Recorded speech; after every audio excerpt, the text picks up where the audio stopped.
I'm on my way to visit an old friend, Rian Rex. Some of you might have heard of him.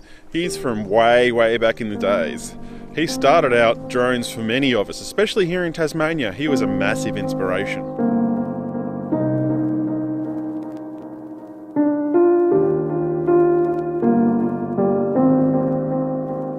He started out with Team Blackout, which is pretty much regarded as the first original drone racer, and he went from there. These days he's not so much into drone racing, but he still likes to muck around a bit. So let's go meet him and find out a bit more. Okay, Rex, so tell us a bit about what you've got in your hand there. This is the first plane that I ever learned to fly planes with. This is my old Belt CP, which is a pretty ancient technology, ancient bit of technology these days. Yeah. It's got a fly bar on it and stuff. You can see it's in reasonable condition. It's taken a few tumbles, but I learnt to fly those before I discovered the world of mini quads. Yeah, so you're quite well known in the world of mini quads. You, back in 2012, you're inspiring a lot of us here in Tasmania.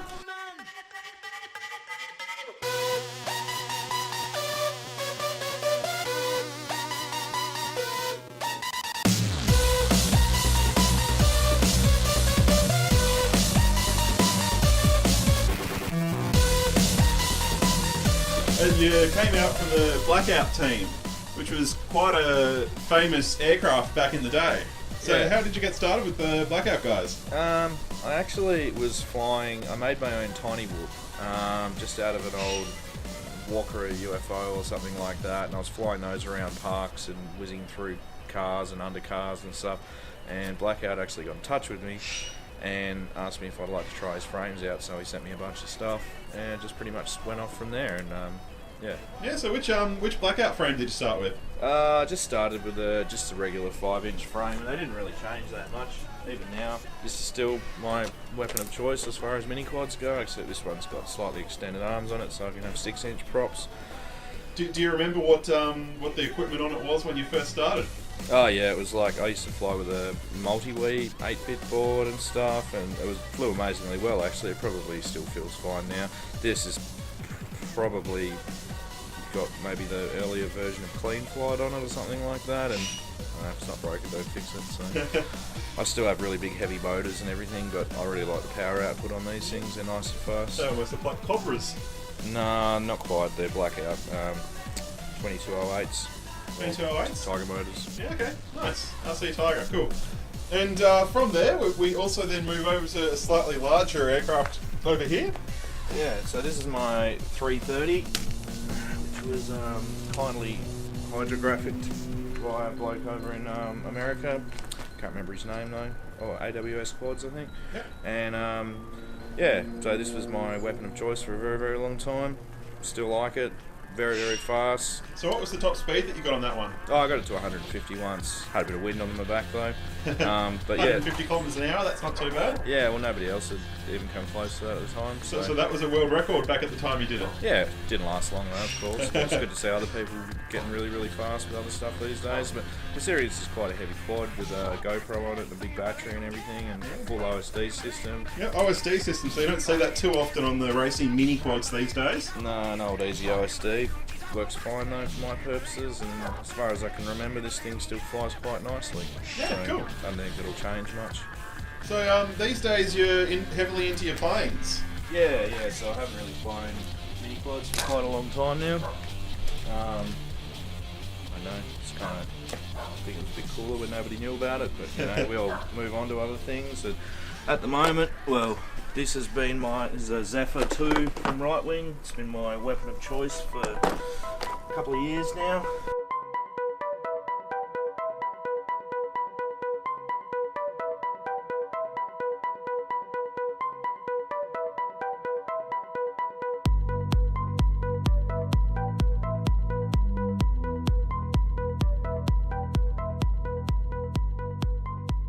So in terms of battery, what sort of battery size are we talking about on these things? This one here runs to 4,000 milliamp 4-cell nanotechs, and so about 8,000 milliamps. 8,000 milliamps. So to put that into perspective, an average mini quad is 1.3 1300 milliamp.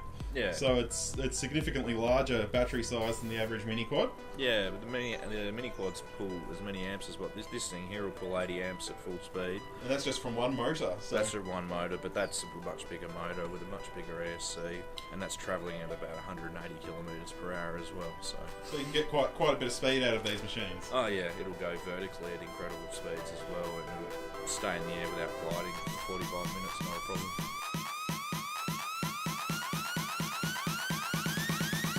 Come on.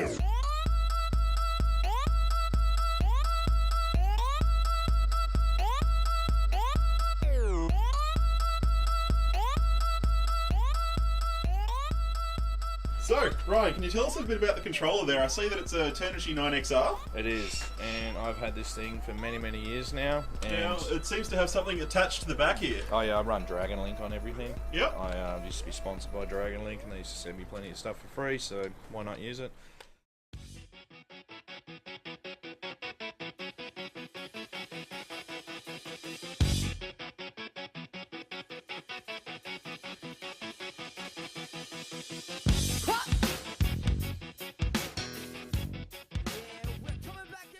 So Rex, this is your workshop. It looks like it's been in the making for a couple of years now. Yeah, it's organised chaos. Yep, but that's where the magic happens at the end of the day. You seem to have a few little things on the go over here, or maybe just remnants left behind. They're just unfinished projects. Fair enough. Now, what would you say, out of all of your kit here, is the most important tool that you have ever come across? My workshop stand that I built there. Your workshop stand with all of the different screws, pliers, and everything else there. It means I can always see everything. A handy tool to have. So, Rex, there's also one part of your life that is pretty interesting, and that's your commercial drone rigs. You do this for a job. I do, yes. I work for a company called Ignite Digi, which does very high-end commercial drone work. So what's that you've got on the desk there? This is my Tundra. This is actually one of my favourite planes to fly. And I don't mind. Of course, for those of you who've been in the hobby long enough, the old Bonsai and Texumo, yeah. The great little zippy wings over there. Yeah, that Bonsai used to be a 200-gram FPV plane many, many years ago. I used to fly under chain links on fences and stuff. With a Mobius camera on it, I think.